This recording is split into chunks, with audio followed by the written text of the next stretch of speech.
Assalamualaikum class 9, how are you all? I hope you all are fine. This is me Isna with you.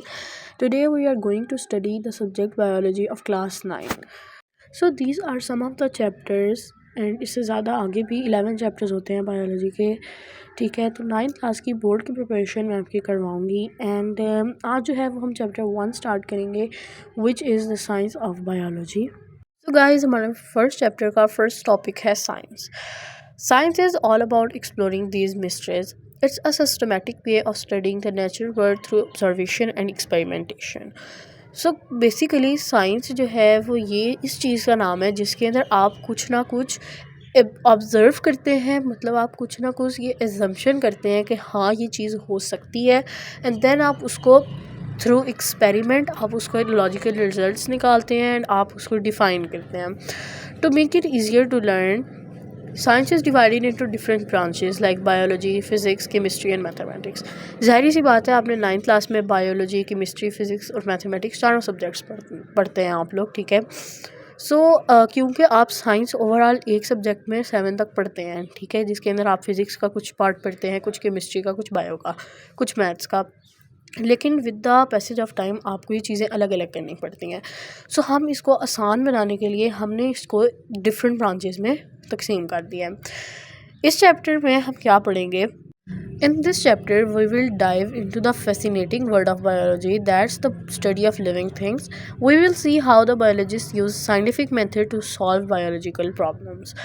So वो हमें ये चीज़ कह रहा है कि इस चैप्टर में जो हम आगे पढ़ेंगे वो हम ये पढ़ेंगे कि हम किस तरीके की हम बायोलॉजी की एक बहुत ही ज़्यादा मज़ेदार सी दुनिया को देखेंगे कि उसकी क्या दुनिया है, बायो में क्या क्या होता है. एंड बेसिकली जो बायोलॉजी होती है ना वो ये होती है कि किसी भी जानदार चीज़ के बारे में इंफॉर्मेशन. ठीक है, सो हम क्या करते हैं कि हम इसमें ये चीज़ देखेंगे इस चैप्टर में कि किस तरीके से जो हमारे साइंटिस्ट होते हैं, बायोलॉजिस्ट होते हैं, वो किस तरीके से लैब्स में जो हमारी बायोलॉजिकल प्रॉब्लम सामने आती हैं वो इन्वायरमेंट के लिहाज से हों, वो आपकी सेहत के लिहाज से हों, वो वाटर के लिहाज से हों, वो किस तरीके से उन चीज़ों को, उन प्रॉब्लम्स को सॉल्व करते हैं. सो हम इस चैप्टर में ये पढ़ेंगे. So let's start the chapter. So now we are going to study the biology and its branches. Biology is the science of life. The word biology comes from two Greek words, that is bios, life, and logos, study. It explores the structures, functions and interactions of living organisms.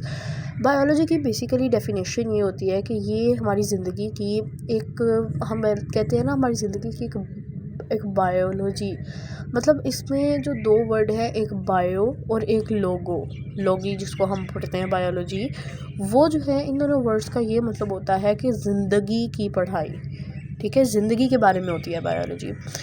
सो ये क्या करती है कि ये जो living organisms, मतलब हम इंसान, जानवर, सारा कुछ, ठीक है, इनको जो है वो क्या करती है, इनकी इंटरेक्शंस, स्ट्रक्चर्स, फंक्शंस, उन सब को एक्सप्लोर, उन सब को डिफ़ाइन करती है. Understanding biology helps us to address issues related to health, food and the environment. जैसे मैंने आपको पहले बताया कि ये जैसे भी इसकी, मतलब हम इसकी दुनिया को एक्सप्लोर करते हैं, वो जैसी मर्जी हो, उसके अंदर आपकी सेहत, खाना, environment, water, anything. ठीक है, biology offers a fascinating journey of discovery from the microscopic world of bacteria to the vast ecosystems of planet. सबसे छोटी चीज़ जो इस दुनिया में है वो बैक्टीरिया टाइप है. ठीक है, बैक्टीरिया सेल टाइप जो होते हैं वो सबसे छोटी चीज़ है इस दुनिया की. तो वो कहता है कि बायोलॉजी हमें इस हद तक ऑफ़र करती है कि वो हमें एक छोटी सी चीज़ से लेकर इतनी बड़े प्लेनेट तक डिस्कवर करने में हेल्प कर सकती हैं. आगे हम पढ़ेंगे कि बायोलॉजी की एक बहुत ही मेजर फील्ड्स क्या होती हैं. Biology is a vast field that explores the incredible diversity of life on earth. To better understand this complexity, scientist have divided biology into 3 main fields. अब देखें, बायोलॉजी जिस तरह हमने पढ़ा कि साइंस एक कॉम्प्लेक्स सब्जेक्ट है, इसलिए हमने उसको डिवाइड कर दिया. इसी तरह बायोलॉजी की जो फील्ड्स होती हैं वो भी कॉम्प्लेक्स होती हैं, उन सबको हम इकट्ठे नहीं पढ़ सकते. ठीक है, तो इसलिए जो है वो साइंटिस्ट ने क्या किया है, साइंटिस्ट ने बायोलॉजी को 3 फील्ड्स में डिवाइड कर दिया मेजर. तो वो कौन कौन सी हैं? Zoology, botany and microbiology. सबसे पहली बात ये कि ज़ूलॉजी, आपने ये तीनों चीज़ों को समझ लेना है कि जो ज़ूलॉजी है वो एनिमल्स के लिए होती है, बॉटनी प्लांट्स, और माइक्रोबायोलॉजी माइक्रो ऑर्गेनिजम्स के बारे में, मतलब छोटे छोटे पार्टिकल्स के बारे में. ठीक है, सबसे पहले ना आपने ये बात अपनी ज़हन नशीन कर लेनी है. ठीक है, अब हम रीडिंग स्टार्ट करते हैं। Zoology it is the study of animals including there structure, function, behaviour and diversity. Zoology क्या होती है? ये जानवरों की स्टडी होती है। एनिमल्स में ह्यूमंस भी इंक्लूड करते हैं। बायो में हमेशा एनिमल्स का ही वर्ड यूज़ होता है। इंक्लूडिंग देयर स्ट्रक्चर, ठीक है, उनका जो स्ट्रक्चर बना हुआ है, एक जो अल्लाह ताला ने उनका स्ट्रक्चर बनाया है, वो क्या क्या काम करते हैं, उनका बिहेवियर क्या है, उनकी डाइवर्सिटी क्या है, ये सब कुछ हम ज़ूलॉजी में पढ़ते हैं। बॉटनी बॉटनी प्लांट्स की स्टडी होती है। It is the study of plants including there structure, growth, reproduction and interactions with their environment. ये जो है वो पौधों की पढ़ाई है इसके अंदर, ठीक है। उनके जो स्ट्रक्चर बनाया अल्लाह ताला ने, उसके बारे में, वो किस तरीके से बड़े हो रहे हैं, ग्रोथ कर रहे हैं, उसके बारे में, उनकी रिप्रोडक्शन के बारे में, और उनकी जो एक मौसम या आप कह सकते हैं कि इन्वायरमेंट के साथ, एटमॉस्फेयर के साथ जो उनकी एक इंटरेक्शन है उसमें, क्योंकि जिस तरह हमारे साथ वो उसमें फोटोसिंथेसिस हेल्प करती है सनलाइट में, तो सनलाइट एक किस्म का इन्वायरमेंटली हुआ ना काम। सो ये चीज़ जो है वो उसके अंदर। उसके बाद आती है microbiology. Microbiology is a study of micro organisms such as bacteria and microscopic fungi is called microbiology. Okay, so microscopic fungi मतलब, माइक्रोस्कोपिक का मतलब होता है कि fungi at a microscopic level सिर्फ हम देख सकते हैं, फंजाई और बैक्टीरिया हम इस तरह से नहीं देख सकते। Micro organisms are so small organisms, ठीक है। तो इसलिए जो है वो, अब वो कहता है कि इसके अंदर it includes the study of the structure, function, habitats and reproduction of micro organisms and their impacts on health and environment. Yes, micro organisms भी, उनकी भी एक रिप्रोडक्शन होती है। रिप्रोडक्शन हर लिविंग थिंग में होती है, ठीक है। सो ये था overall major fields of biology का कॉन्सेप्ट। तो जी गाइस, पहले हमने इसकी फील्ड्स पढ़ी हैं, अब हम इसकी सब फील्ड्स पढ़ेंगे, ठीक है। Biology is divided into different branches to better understand the aspects of life. ज़िंदगी के पहलू समझने के लिए हमें बायोलॉजी को बहुत सी ब्रांचेस में तकसीम करना पड़ता है। Morphology is the study of the form and structure of organisms. Morphology studies the outward appearance, shape, color, pattern, etc. as well as internal structures like organs.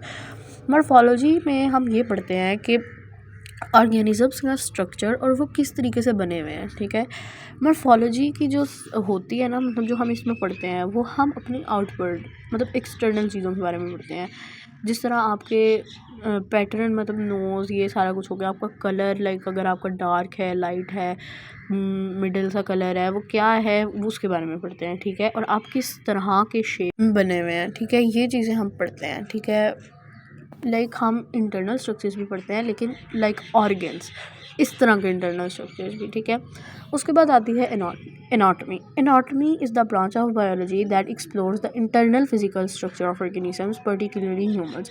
इसमें आपने इन दोनों में कभी भी कंफ्यूज नहीं होना। मॉर्फोलॉजी आउटवर्ड एक्सटर्नल और anatomy internal, ठीक है। सो ये हमारी ह्यूमंस के तौर पे पर्टिकुलरली इस स्टडी इसकी हम करते हैं। It helps in disease diagnosis, medical device development and improving quality of life. For example the study of the organs of the digestive system. हमारे अंदर, हमारी बॉडी के अंदर एक डाइजेस्टिव सिस्टम होता है, उसके अंदर काफ़ी ऑर्गन्स होते हैं। ऑर्गन्स लाइक माउथ, मतलब स्मॉल इंटेस्टाइन, लार्ज इंटेस्टाइन, इस सब की स्टडी जो है वो हम करते हैं। सो ये था ओवरऑल आज की वीडियो का आपका lesson. Thank you so much for watching my video. I hope you understand well, and अगर आपको कोई भी इसमें कोई भी कॉन्सेप्ट समझ नहीं आया तो आप मुझे कमेंट करके पूछ सकते हैं। Thank you so much, take care of you all. मिलते हैं नेक्स्ट वीडियो में। अल्लाह हाफिज़।